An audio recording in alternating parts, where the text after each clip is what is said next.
Kuku Zanzabela, seteru Nikita Mirzani kembali menyoroti terkait penahanan Nikita Mirzani dalam kasus dugaan pemerasan, pengancaman, dan tindak pidana pencucian uang atau TPPU buntut laporan Reza Gladys.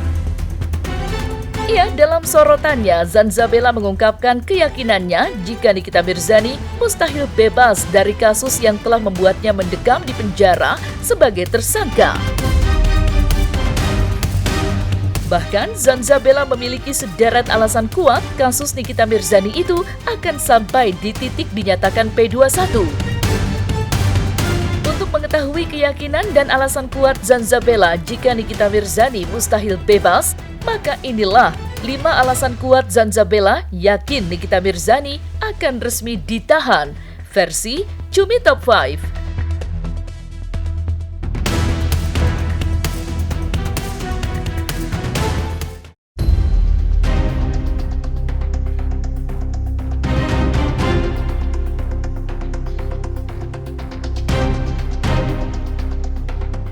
Zanzabela tampaknya sangat yakin jika masa penahanan Nikita Mirzani akan kembali diperpanjang hingga batas maksimal yakni 150 hari ke depan.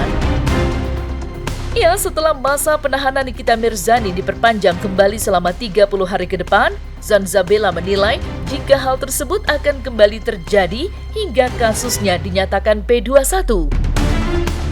Lantas seperti apa keyakinan Zanzabela? Dan apa alasan yang membuatnya sangat begitu yakin dengan hal tersebut?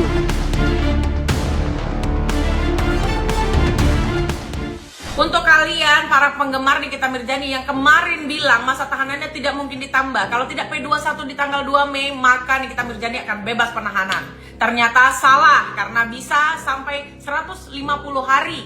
Tapi gue yakin setelah 150 hari nanti akan P21. Jadi buat kalian doain saja Nikita Mirzani. Gak usah nantang-nantangin yang kontra Nikita Mirzani. Kalau Nikita Mirzani akan lepas, maka akan banyak yang ketar-ketir, apalagi gue. No, gue tidak akan ketar-ketir, karena yang harusnya ketar-ketir adalah lawan hukumnya. Catat. Dan sudah bisa dipastikan gue tidak pargoy karena masa penahanannya ditambah. Ya. Nanti kita tunggu P21, karena gue yakin akan P21. Dan kita lihat siapa bandit-banditnya pada saat persidangan. Ya buat Nikita Mirzani yang sabar di sana. Dan ambil hikmahnya saja begitu.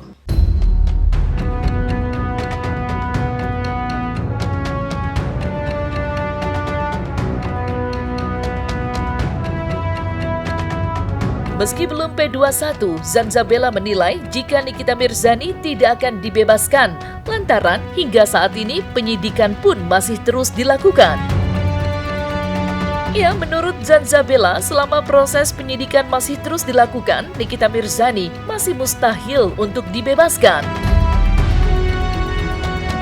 Terlepas dari hal tersebut, Zanzabela pun merasa sangat senang lantaran cap kebal hukum Nikita Mirzani terpatahkan.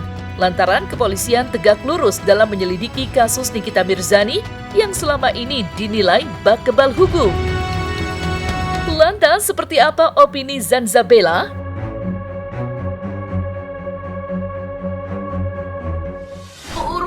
Berkasnya itu belum P21 atau ada isu berkas-berkas dari Nikita Mirzani ini ditolak oleh kejaksaan.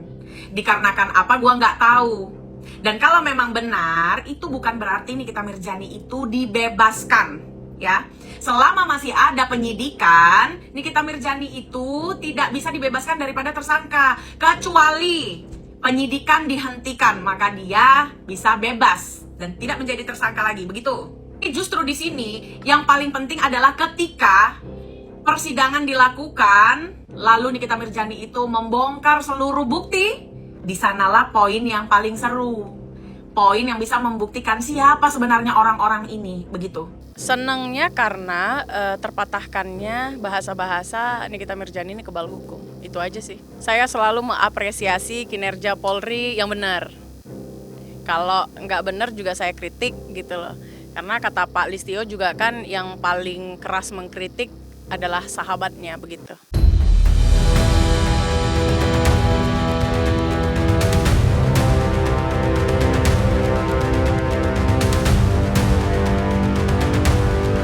Zanzabella tampaknya yakin jika Reza Gladys memiliki bukti yang kuat dan sah untuk melaporkan Nikita Mirzani atas dugaan pemerasan, pengancaman, dan tindak pidana pencucian uang atau TPPU. Ia tidak hanya berdasarkan opini pribadinya, Zanzabella menilai demikian ternyata karena ia pernah mendengar pernyataan Mahkamah Konstitusi yang membahas terkait alat bukti rekaman suara Reza Gladys. Lantas, seperti apa pandangan serta keyakinan Zanzabella terkait alat bukti Reza Gladys yang digunakan untuk menjerat pidana Nikita Mirzani?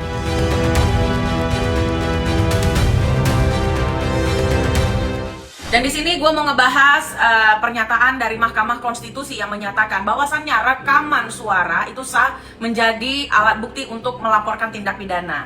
Ya iyalah. Contohnya, misalnya kita merasa terancam di bawah tekanan lalu kita rekam sebagai bukti untuk dilaporkan kepada pihak berwenang, itu ya boleh.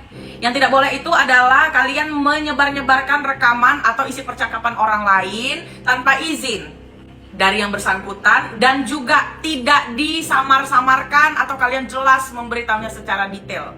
Ini bukan persoalan lu hebat atau lu nggak hebat, kayak yang udah terjadi ya, ngerekam diiniin padahal orangnya tidak izin. Untuk penahanan Nikita Mirzani ini kan sah secara hukum, jadi bukan karena ini intervensi siapa sehingga dilakukan penambahan penahanan. Bahkan mungkin bisa ditambah lagi tuh masa penahanannya 30 hari lagi.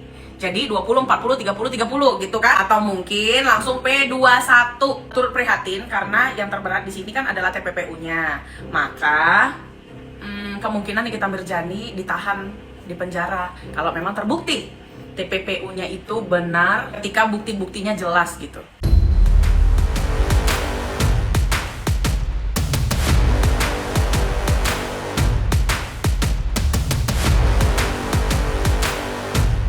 Zanzabella tampaknya sangat yakin jika kasus Nikita Mirzani akan P21. Ia bahkan Zanzabella telah berandai-andai Nikita Mirzani dan Reza Gladys akan berperang bukti di pengadilan.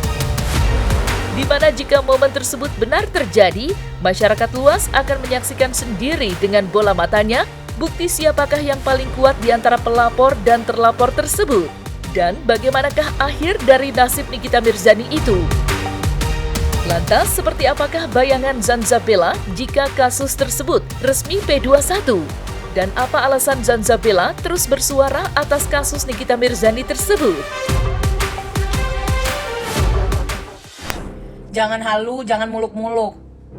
P21 gue yakini akan terjadi di masa akhir penahanan. Jadi lebih bagus kita menyaksikan di persidangan bukti apa yang akan ditunjukkan oleh mereka berdua, pelapor dan terlapor gitu. Jadi kalau ngomong gak usah terlalu omong kosong dan bermimpi gitu loh. Maksudnya ya tetap logik aja gitu. Ya kalaupun P21 kan bagus kan, itu kan yang ditunggu-tunggu. Toh juga kalaupun P21 kan belum tentu dia juga nanti dinyatakan bersalah atau apa. Makanya yang lebih seru itu P21 terjadi persidangan, itu baru keren. Tapi kalau misalnya bermimpinya dia dibebasin, masa penahanan habis, tapi berkas-berkas belum komplit, ya dia tetap tersangka walaupun dia tidak ditahan, kecuali diberhentikan penyidikan. Kayak yang udah gue bilang, paham ya? Ini gue awam aja loh, masa nggak bisa searching kalian basic-basic hukum? Saya pasti akan terus bersuara dan mungkin saya ikut hadir kali ya di pengadilan, menyaksikan apa yang terjadi seperti dahulu kala pada saat di Serang gitu. Nah, kalau misalnya dia punya hak hukum, iya, seorang pembunuh pun punya hak untuk membela dirinya gitu, punya hak hukum. Ya silakan dia mengambil hak-hak dia, tapi kan nanti terbukti semuanya. Karena saya rasa dengan bukti yang ada yang beredar saja itu udah nggak mungkin ditepis lagi. Orang awam seperti saya pun bisa membaca bahwasannya itu adalah kasus benar yang dikatakan polisi, pemerasan, pengancaman, dan TPPU. Jadi artinya kasus yang menjerat dia sekarang ini memang relate sekali dengan tingkah lakunya. Orang kalau rajin flexing biasanya menyerempet TPPU. Jadi cocok lah itu kan, dia terjerat TPPU dan dampaknya dia bisa flexing begitu. Nah kalau misalnya dia ngatain orang miskin ini itu tuh nggak cocok. Sebenarnya dia juga miskin, ngapain meras orang kalau lu kaya gitu. Iya, dia kan bilangin si pelapornya itu kan ratu flexing. Ya dia nggak flexing emang. Coba aja lihat flexing itu apa sih? Coba didefinisikan di KBBI, flexing itu adalah apa?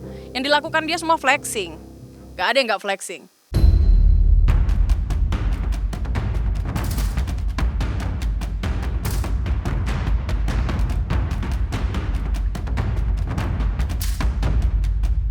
Terlepas dari keyakinannya bahwa Nikita Mirzani mustahil terbebas dari jerat kasusnya saat ini, Zanzabela mengaku jika dirinya tak merasa takut atau ketar-ketir jika memang Nikita Mirzani akan terbebas. Ya, hal tersebut diungkapkan oleh Zanzabela usai sebelumnya terdapat netizen yang menyinggungnya bahwa ia akan ketar-ketir jika Nikita Mirzani bebas. Lantaran Nikita Mirzani tentu tidak akan tinggal diam alias memberikan pembalasannya. Lantas, seperti apakah pengakuan Zanzabela yang merasa tak takut dengan Nikita Mirzani? Apa yang menjadi alasan seluruh pecinta Nikita Mirzani itu bilang kalau gue itu takut dengan dia? Gue itu hanya takut dengan Tuhan. Kalian sebagai pecintanya, jangan malah mengadu domba antara yang kontra dan idola kalian. Kenapa? Karena nanti gak ada angin, gak ada hujan, idola kalian tiba-tiba diserang orang karena mulut netizennya, begitu. Dan sekali lagi gue katakan kepada netizennya Nikita Mirzani bahwasannya kemarin itu gue hanya menunjukkan sportivitas dan menunjukkan bahwasannya gue bukan dibayar oleh siapapun ya, mutlak karena ketersinggungan pribadi yang dilakukan Nikita Mirzani kepada gue atas ucapannya, itu aja. Ya, bukan karena gue dibayar si ini, dibayar si itu. Mereka juga gak mampu bayar gue dan belum tentu juga gue mau dibayar, ya.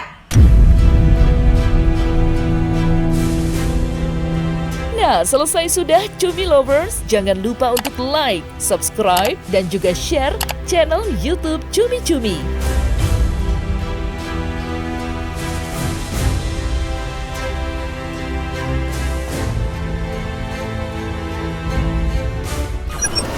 One, two, three, four, five.